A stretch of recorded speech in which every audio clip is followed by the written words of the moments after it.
Hi, this is Paolo, and today I want to talk to you about this wireless system. Swiff Audio was kind enough to send me the WT-09A, a very catchy name as always, for free. Although all the opinions are my own, they've not asked me to say anything positive about it. They just asked me to review it, and hopefully you can trust me. I've been using it for the last few weeks on weekends with my bands, and the main thing I'm gonna say immediately is that this works. It's been solid. All the things that a wireless system needs to do, this wireless system has done it without any problem.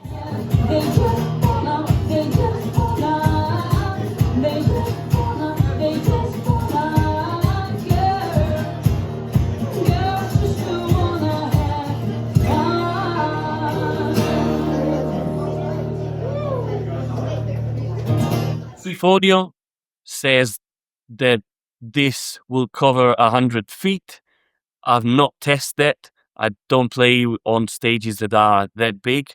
And if you're worried about how much distance it will cover, you're not looking for a system like this. You're definitely looking for something more professional.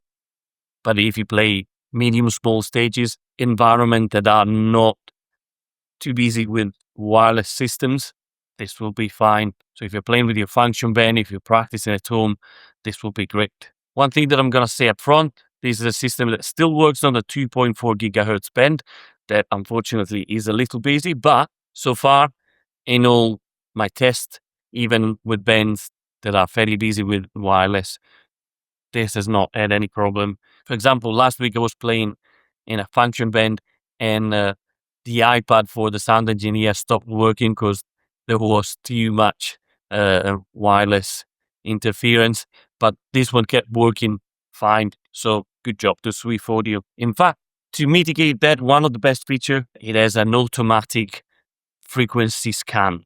So when you turn it on, like this, now it's paired, you double click the transmitter, and it starts scanning, and in a second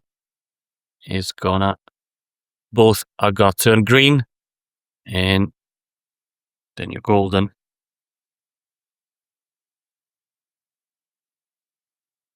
Here we go. Now it scanned the best frequency for this room, and it's gonna work fine. At this price point, this is what set this system apart from the others.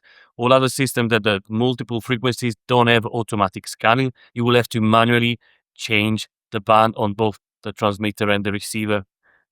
If I have a criticism about this one, is that it's slightly hard to see which one is the transmitter and which one is the receiver. There's a little embossed TX and RX written on the transmitter and the receiver, but if you like me, I'm 44, it's a little bit hard to see. Then, if you want to turn it off, you just keep it pressed for 7 seconds.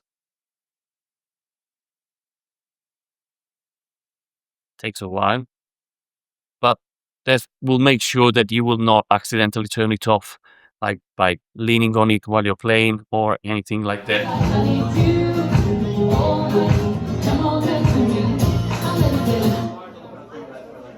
The wireless system that I use normally is this Shure system, and I do like the fact that the Swiff Audio one is very small, so the footprint is really small, and I don't need any extra pedal on my pedal board, so it's very easy and quick to set up. So if I'm in a hurry or tight with space, I'll probably take this with me. What I think I will use this most is probably to practice at home.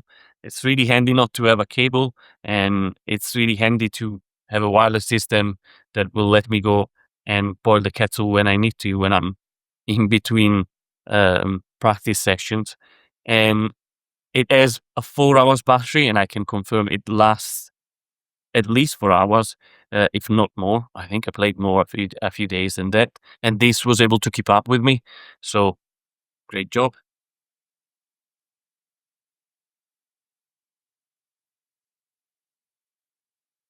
Another feature of this system is its high impedance, and I've been using it with my strap, and it sounded great. I honestly cannot tell any audio quality difference between this and the Shure one, and the Shure one is probably 5 times as expensive.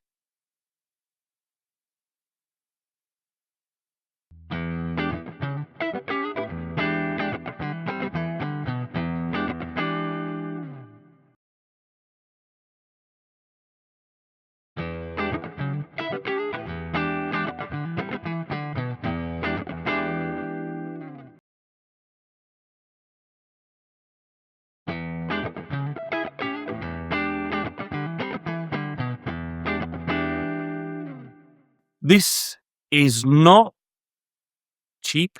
It's not dirt cheap. It's still £170 here in the UK. But I have to say that probably the automatic scanning alone is worth the price. But of course, it's £170 system and it's this small. So if you're looking for something very professional for environment that are like very busy with wireless systems, just look for something else. This is a good solution for function bands, for home practicing, and like small stages. One thing you should consider is that if you own a Strat or a guitar that has a jack with this kind of mounting, it might, and you have a tremolo arm, it might stop your tremolo arm. This is the one of the few downsides of this. The other downside that I found, although it's a bit stupid, is the shape of the case. It looks a bit like some kind of pipe, if you know what I mean.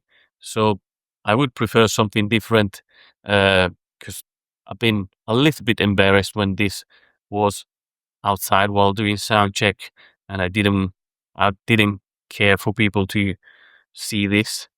Apart from that, it's a very reliable system, so I see myself using it again here at home or in small gigs. I hope you enjoyed this video. If you did, remember to like and subscribe. And if you fancy supporting the channel, click on the Buy Me a Coffee link that's in the description below. And as always, see you for the next one. Bye!